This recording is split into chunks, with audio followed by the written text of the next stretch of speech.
Hi friends, good morning. कैसे हैं आप लोग। ये कल चेल्सी को सलाइन चढ़ा। Chelsea is not well. तबीयत एकदम ही अच्छा नहीं है। कुछ भी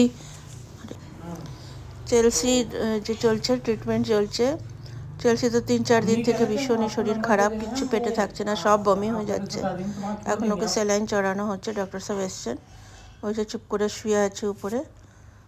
আর ও ডাক্তারটাকে খুব ভালোবাসে তো, আর ডাক্তারটাও ওকে খুব ভালোবাসে। ও খুব শান্ত, যে চুপচাপ ওই যে ইঞ্জেকশনের পরে ইঞ্জেকশন দিয়ে যাচ্ছে বসে বসে। আর উপরে স্যালাইন চড়ছে, আবার দেখছে কি কথা বলছে না বলছে। ও তো ভীষণ ভালোবাসে ডাক্তারটাকে, সবাইকে যাদের চেনে প্রচুর ভালোবাসে সবাইকে। চোখটা বন্ধ হয়ে আসছে, কিচ্ছু তো নেই পেটে। তো এই ট্রিপটা চড়ুক, 2 বোতল চড়াবে বলছে। উনি 2 বোতল করে তারপরেই যাবেন। বুঝে শুয়ে পড়ছে মাঝে মধ্যে। আপনারা प्रे করুন ও যেন তাড়াতাড়ি ঠিক হয়ে যায়। आप लोग प्रे करिए वो जल्दी ठीक हो जाए। मैं बहुत परेशान हूँ।